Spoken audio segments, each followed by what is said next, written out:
A'udzu billahi minasyaitonir rajim. Bismillahirrahmanirrahim. Assalamualaikum warahmatullahi wabarakatuh. Sahabat sekalian yang saya hormati, selamat pagi.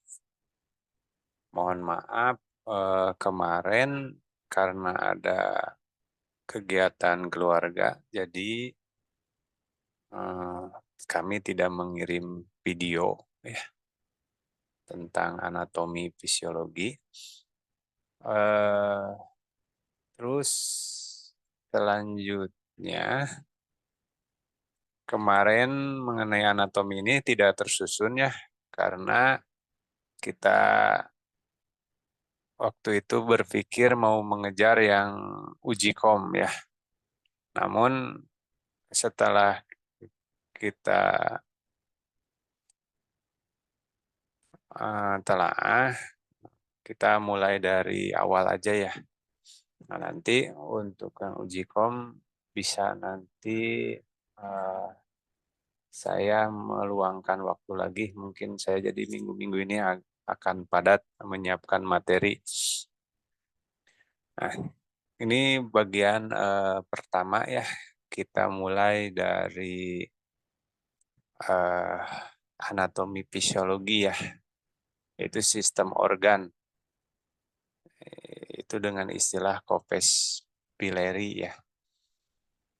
Nah, namun kita belum sebelum ke sistem organ ya, sahabat sekalian, kita harus mengenal dulu dasar-dasar tentang anatomi, yaitu tentang pengertian dulu ya, pengertian. Jadi apakah yang disebut dengan anatomi, ya, apa yang disebut dengan fisiologi ya. Nah, jadi anatomi ini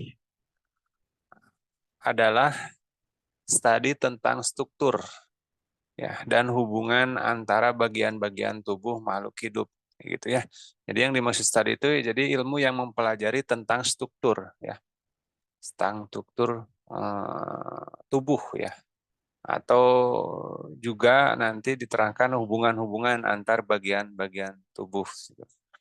Nah, selanjutnya fisiologi yaitu studi tentang fungsi bagian-bagian tubuh. Nah, gitu. Nah, jadi kalau anatomi ini berbicara tentang mempelajari tentang strukturnya, ya bagian-bagiannya, hubungan-hubungan antara contoh misal organ jantung dengan paru-paru gitu ya. Terus struktur jantung ada apa saja gitu kan. Nah, itu disebut anatomi. Nah, kalau fungsi dari jantung ya, fungsi dari misal bagian-bagian jantung seperti katup jantung dan lain-lainnya itu disebut fisiologi. Ya, gitu ya. Jadi sahabat sekalian agar bisa membedakan bahwa anatomi itu berbicara struktur ya. Kalau fisiologi berbicara fungsi dari struktur tersebut gitu ya. Ya, demikian kita lanjut. Nah, setelah mengetahui pengertian anatomi fisiologi, kita juga harus sedikit mengetahui bagian dari ilmu anatomi lainnya ya, eh, spesialisasinya lagi gitu ya. Ada istilah makroskopik, ada atau disebut juga gross ya. Ada juga histologi atau disebut mikroskopik. Terus jadi kalau makro ini berarti berbicara yang gede. Makro itu gede berarti kalau dilihat di sini ilmu yang mempelajari tentang bagian tubuh yang dapat kita lihat gitu. Seperti tangan, jantung, lambung itu kita melihatnya gitu ya. Bisa dilihat oleh mata telanjang kita. Kalau yang mikro berarti kecil, berarti ilmu yang mempelajari tentang bagian tubuh yang tidak dapat dilihat oleh mata telanjang. Nah, seperti sitologi, ilmu yang mempelajari sel. Nah, ini sitologi ini masuk ke mikro. Ya, terus neurofisiologi, ya, ini tentang sistem saraf, berarti ini masuk ke mikro.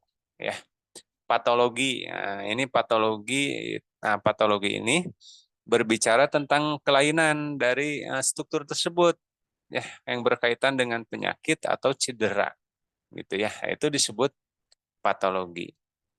Nah, kalau patologi ini bagian juga dari ilmu anatomi, yaitu tentang kelainan. Mungkin patologi ini bisa termasuk makro, bisa termasuk mikro.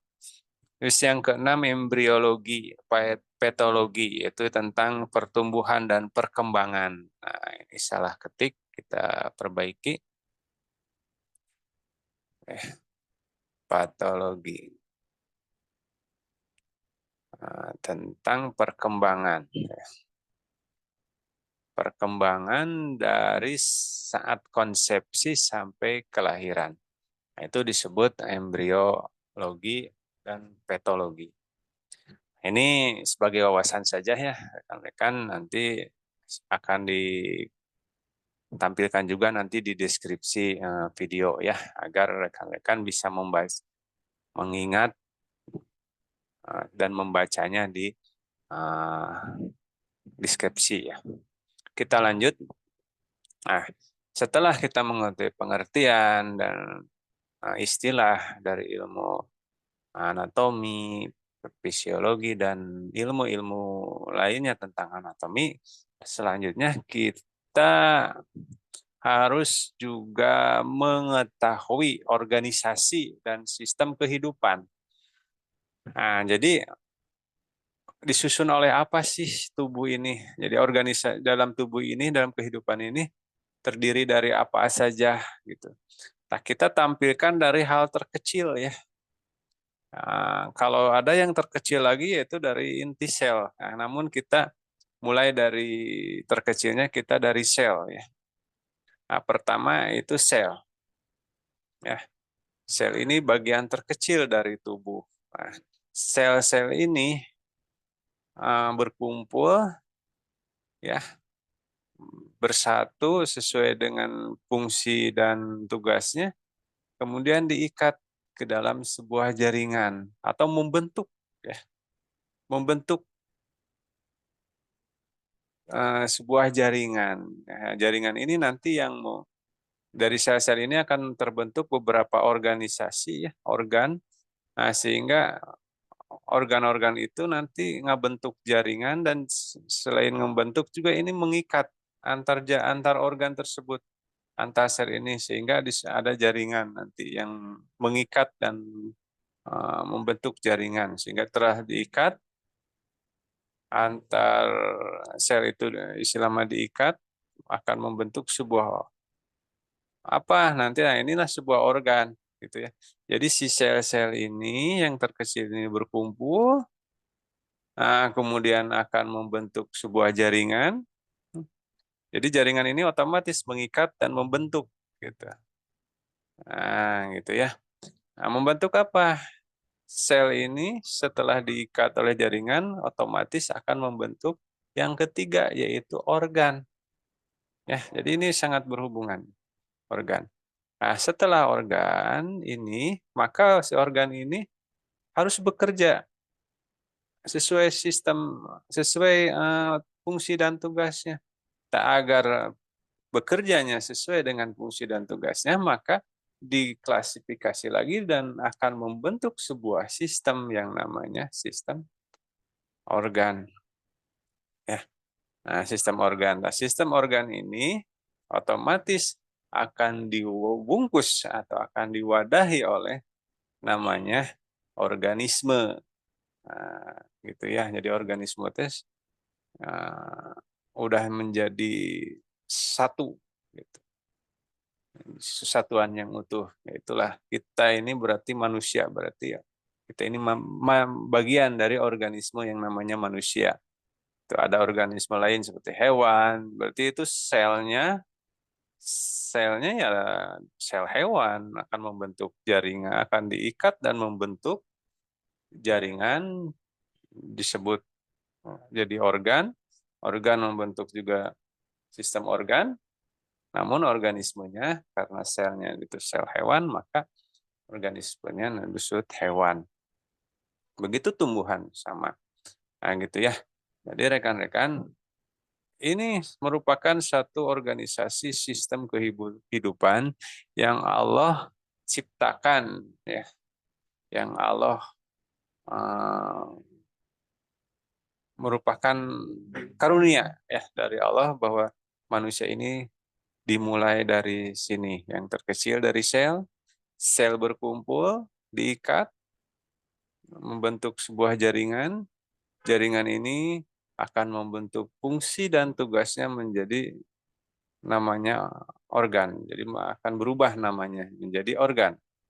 Nah, si organ ini karena mempunyai fungsi dan tugas ini agar aman sesuai dengan SOP-nya, maka ada sistem. Jadi secara otomatis sistem ini mengatur kerja organ, maka disebut sistem organ. Nah, sistem organ ini dibungkus dalam suatu bangunan yang begitu indah, begitu mutakhir, yang Allah ciptakan namanya organisme. Nah, disebut organisme, maka kita adalah manusia, maka disebut organisme tubuh manusia.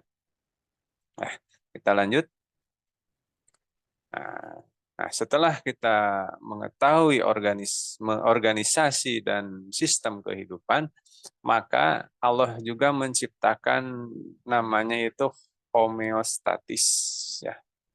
Bahwa dalam tubuh manusia ini ada namanya homeostasis. Apa itu homeostasis? Yaitu proses dinamis di mana tubuh mempertahankan kondisi internal yang stabil, seperti suhu, kadar gula, keseimbangan cairan. Ya, meskipun terjadi perubahan di lingkungan eksternal ataupun internal untuk memastikan kelangsungan hidup dan fungsi organ yang optimal. Jadi, homeostasis ini adalah sebuah uh, konsep ya yang Allah ciptakan, yaitu dengan cara bekerjanya itu dinamis, ya. Untuk apa? Yaitu untuk mempertahankan diri. Contoh misalnya, si tubuh manusia itu kelebihan gula, maka si tubuh melalui organ pankreasnya mengeluarkan insulin, maka diturunkan gulanya oleh insulin. Begitu juga kalau misalnya si tubuh kadar gulanya kurang, maka si tubuh akan mengeluarkan namanya glukogen, ya, glukosa ya atau glukogen. Itu begitu suhu ya, di mana Anda masuk ke cuaca yang dingin, maka tubuh akan menyeimbangkannya. Demikianlah jadi dasar-dasar dari fisiologi ini yang perlu Anda pahami, yaitu ada pengertian ya tentang ilmunya, yang kedua organisasi dan sistem kehidupan, yang ketiga yaitu homeostatis. Nah, jadi untuk sementara segitu dulu ya. Kita sengaja memberikan nutrisi ilmu ini ke dalam otak kita ini secara sedikit-sedikit ya. Kenapa sedikit-sedikit? Ya, anggap kita ini sebagai bayi atau bisa disebut bayi ya. Kalau kita merujuk ke Idul Fitri, kita ini sebagai bayi, maka selayaknya bayi kita diberikan nutrisi ya sedikit-sedikit ya, disuapin sedikit berupa ASI setetes demi setetes kita serap, maka situ bayi itu akan tumbuh besar. Atau juga bisa kita disebut sebagai orang tua yang sudah kakek atau sudah berpenyakitan, maka orang yang sudah tidak muda lagi, yang sudah sakit-sakitan, maka harus diberi nutrisinya pun ya sedikit-sedikit. Ya kurang lebih begitu ya rekan-rekan. Kita ke depan kita akan membahas tentang sistem organ ya.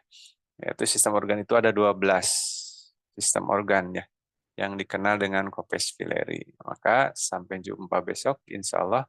Alhamdulillahirrahmanirrahim. Assalamualaikum warahmatullahi wabarakatuh.